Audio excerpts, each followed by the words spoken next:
Smart FM. Smart Career. Smart listeners, di zaman yang serba digital ini pastinya banyak peran-peran baru ya yang tumbuh, salah satunya sebagai seorang KOL, Key Opinion Leader ya, yang pastinya ini menjadi satu ladang bisnis yang juga cukup menarik.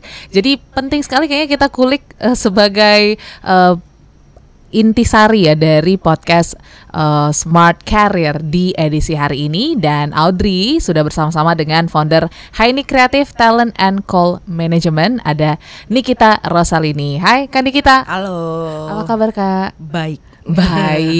Boleh dong sharing ya terkait dengan perkembangan dunia digital sekarang yang kita lihat ini sekarang digital ini menjadi satu media promosi yang luar biasa powerful banget gitu ya. Dan mungkin boleh sedikit juga dibahas peran influencer nih di zaman sekarang, emang se-impactful itukah atau seperti apa Kak Nikita? Oke. Pernah check out barang Pernah? dari seseorang yang share sesuatu? Keranjang kuning pernah? Pernah kan? Pernah. Itu impactnya. Oke. Jadi sekarang ini semua individu itu bisa kita sebut, kalau mereka punya sosial media, ya kita bisa sebut mereka sebagai media promosi. Oke. Gitu. Kalau ditanya impactnya kayak apa, ya kita semua pernah check out keranjang kuning dan sebagainya kan, dari seseorang yang share sesuatu. Yes. Jadi sangat berimpact banget. Dan disitulah perputaran uang tuh mulai muncul dari hanya karena seseorang posting. Oke, Gitu. yes. Dan memang pengaruh konten tersebut ini luar biasa gitu ya, Luar bisa biasa. membuat orang melakukan action. Betul. Seperti yang diinginkan oleh sang influencer seperti Betul. itu. Tapi kalau ngomongin tentang KOL gitu ya, KOL spesialis seperti yang kan kita tekuni ngomongin pekerjaannya, karena kan ini sebuah lingkup karir yang baru ya, dan pastinya ini animo masyarakat Indonesia untuk jadi KOL ataupun KOL spesialis ini juga tinggi banget. Boleh cerita nggak sebenarnya apa sih yang dikerjain seorang KOL spesialis? Oke, yang dikerjakan KOL spesialis. Sebelum ke situ, fenomenanya tuh sekarang KOL spesialis hampir kayak kreator. Kreator, oke. Semua orang bisa jadi KOL spesialis, tapi nggak semua orang punya profesionalisme yang oke dalam menjalankan profesi ini gitu loh. Banyak juga KOL spesialis yang bawa kabur duit, itu banyak juga. Jadi KOL spesialis sendiri tuh menurut aku adalah orang yang harus punya integritas dan bisa dipercaya. Pertama, dia yang dikerjakan adalah menerima brief dari brand. Oke. Aku mau campaign, tolong cariin aku ibu-ibu punya anak karena produk aku minyak kayu putih, katakan gitu. Ya. Ya kan? Oke. KOL akan mencari ibu-ibu yang punya akun, entah yang di request TikTok atau Instagram. Habis itu kita akan lihat apakah view-nya bagus. Oke. Dari situ, terus habis itu kita akan cek apakah dia mau menerima pekerjaan ini. Banyak ya layernya. Oke. Apakah dia mau sama fee-nya untuk dibayar satu video sekian. Yes. Setelah itu kita sisihkan semua tuh filter-filter tadi, kita lempar ke brand. Oke. Setelah kita lempar ke brand akan lihat semua ibu-ibu yang punya sosial media, yang bisa bikin konten dengan baik dan yang mau dibayar sekian. Yes. Mereka masih pilih lagi. Nah, ini looknya nggak sesuai sama brandku. Oh, yang ini oke, yang ini oke. Dapat, baru deh kita akan brief. Bikin videonya seperti ini ya Bu, nanti diolesin ya ke anaknya gitu kan.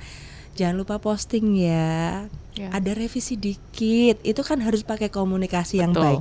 Betul. Ada juga KOL yang kasar-kasar, KOL spesialis yang kasar-kasar.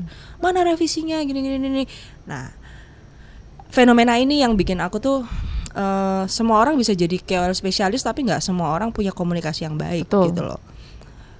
After itu kita harus monitor KOL posting sesuai deadline dan memastikan KOL ini dibayar haknya. Karena udah bikin video dan posting gitu loh. Itulah pekerjaan KOL spesialis. Oke, jadi cukup panjang sebenarnya ya, dan tanggung jawabnya besar banget nih ya, karena bertanggung jawab kepada brand, bertanggung jawab juga pada si influencer. Betul, ditambah kebanyakan KOL spesialis itu independen. Independen, oke. Tiba-tiba, lu bisa cari KOL, mau dong mau dia brand gue gitu kan. Jadi dia kalau melakukan kesalahan tidak ada resiko dipecat, Betul. tidak ada resiko SK. Ya. Itu dia bertanggung jawab sama dirinya sendiri sama integritas dia. Itu yang berat. Kalau sama perusahaan kita nggak berani dong. Bisa ada cancel culture yang luar biasa kalau itu dalam perusahaan. Nah itu yang kenapa KOL spesialis tuh juga harus difilter sih. Nggak semuanya tuh bisa. Make sure KOL spesialisnya punya perusahaan yang resmi, bukan yang abal-abal gitu. Oke. Ini menarik ya, dan mungkin ini relate juga sama anak-anak Gen Z yang nggak pengen terikat bekerja di sebuah perusahaan dengan fenomenanya di di tahun-tahun kemarin ya Kak Niki ya, dan ini menjadi sebuah satu job yang cukup menarik untuk banget ditekuni gitu. Tapi kalau peluang kedepannya akankah semakin besar nih untuk besar. KOL spesialis? Menurut aku semakin besar ya, karena aku juga ngejalanin ini 5 tahun. Waktu itu awal itu nerima project KOL dari brand skincare, salah satu brand skincare itu banyak banget. Terus waktu aku hitung keuntunganku, loh kok hampir sama kayak gajiku. Dengan posisi aku 50% bekerja, karena 50%-nya aku masih karyawan waktu itu. Wah ini kalau aku 100% bisa oke nih gitu loh. Matematikanya gitu aja. Akhirnya ya udah aku langsung nekat aja, udah resign gitu kan. Kita coba jadi KOL spesialis terbaik di bidangnya gitu. Jangan musiman, jangan cuman kayak kembang api yang meledak keren habis itu hilang gitu kan. Jadi perjalanannya panjang. Kadang juga ada masa-masa sepi gitu kan. Aduh sepi ini gimana? Justru saat-saat sepi itu saat-saat kita improve diri. Kasih edukasi ke KOL-nya, gimana nge-grow KOL-nya supaya tumbuh. Nggak cuman keuntungan doang yang kita dapat gitu. Nah tadi Kak Nikita juga menyebutkan bahwa salah satu skill yang utama yang dimiliki KOL spesialis adalah komunikasi. Iya, itu penting banget. Ini kan juga cukup challenging ya untuk seorang KOL spesialis, di mana dituntut dari sana, dituntut dari sini, tapi harus berkomunikasi dengan baik, dengan tetap tenang gitu ya. Walaupun mungkin briefnya udah diminta sama brand, terus juga mungkin influencernya juga mungkin susah di brief. Nah ini gimana untuk memposisikan diri di tengah-tengah gitu ya, nggak ke kanan nggak ke kiri. Kuncinya sabar sih. Karena aku pernah dapat brief dari brand yang ajaib banget. Dapat KOL yang ajaib banget juga pernah, ya kan. Makanya aku ada satu tim aku KOL spesialis, pertama kali dia handle, terus habis itu dia emosian gitu kan. Emosian banget. Kenapa kamu? Gitu kan. Ya itu, sabarku tuh udah habis di profesi ini. Jadi sabar ya. Gitu. Karena aku harus sabar ke klien, harus sabar ke KOL. Betul. KOL ini kan bukannya aku meremehkan ya, tapi kan mereka kan tumbuh dengan bukan satu edukasi yang ada sekolahnya gitu loh. Jadi mereka belajar sendiri kan. Jadi kita harus pelan-pelan. Ini salah Kak penulisannya. Ini editingnya gini, briefnya tuh seperti ini Kak. Itu kesabarannya tuh tinggi sekali gitu kan. Jadi kalau dibilang komunikasi itu akan baik kalau kita punya sabar yang besar sih. Karena begitu kita salah komunikasi dikit aja, KOL tuh gampang banget loh ngeviralin kita. Iya, zaman sekarang ya dengan cepatnya. Ada satu brand yang revisinya sampai berkali-kali lipat. KOL spesialisnya nggak bisa membatasi revisi ini. Ya kan? Kita harus tegas juga ke brand. Terus habis itu ini nggak make sense lagi revisinya. Terus KOL-nya rame-rame posting di sosial media. Brand ini revisinya nggak masuk akal, bla bla bla. Crash, konflik kan antara KOL spesialis sama brand konflik, brand nama baiknya hancur. Jadi sebenarnya tanggung jawabnya tuh besar sekali ngejaga itu semua gitu. Jadi kalau bisa dikatakan gitu ya, ini kan tanggung jawabnya besar gitu ya, tapi daya ukurnya, keberhasilannya juga dipertaruhkan gitu. Lantas apa yang bisa kita nilai ya dari keberhasilan seorang KOL spesialis? Apakah ketika kontennya sudah naik itu bisa dikatakan lah ya indikator suksesnya KOL spesialis, atau ada faktor-faktor lain nih Kak Nikita? Kalau aku sendiri ya, ada KOL spesialis yang ngukur sampai IR, sampai bisa kasih garansi view. Kamu bayar aku 100 juta, pokoknya kamu akan dapat view sekian gitu. Itu ada. sayangnya aku tidak sampai se-expert itu. Aku fokus ke development KOL-nya. Yes. Jadi aku selalu bilang sama klien, kami penyedia, kami bukan agensi yang punya strategi supaya bisa garansi view gitu kan. Tapi kami bisa make sure kalian akan ketemu sama KOL yang good attitude, Tepat ya. yang nggak kabur-kaburan. Jadi aku lebih fokus ke develop KOL-nya. Makanya tadi aku tunjukin ke Kak Audrey ya waktu di luar. Ini loh, Hainik tuh ada tingkatan-tingkatannya. Kalau baru mau masuk grup ini. Tapi kalau udah dapat 10 kali campaign, dia masuk ke FYP Maker. Impianku sih yang udah 10-20 campaign, aku tuh mau kasih mereka bonus gitu-gitu loh.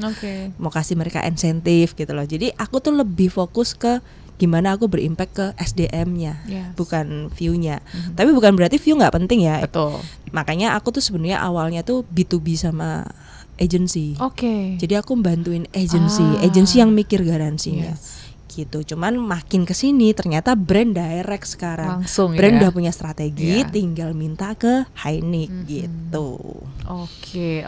Jadi yang bikin beda Hainik sendiri juga ya itu ya, fokusnya develop KOL sehingga kayaknya kalau basicnya aja udah bagus gitu ya, baik, sudah ditata dengan baik, pasti akan baik juga hasilnya. Betul. Semoga gitu ya. Iya, karena aku nggak pengen, bukannya aku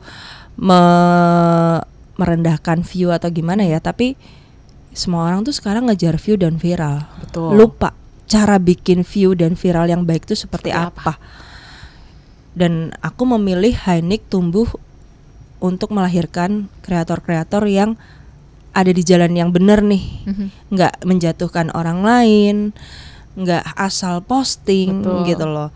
Nah aku pengen Hainik berdampak di situ daripada aku harus jualan dengan garansi view sekian gitu kan.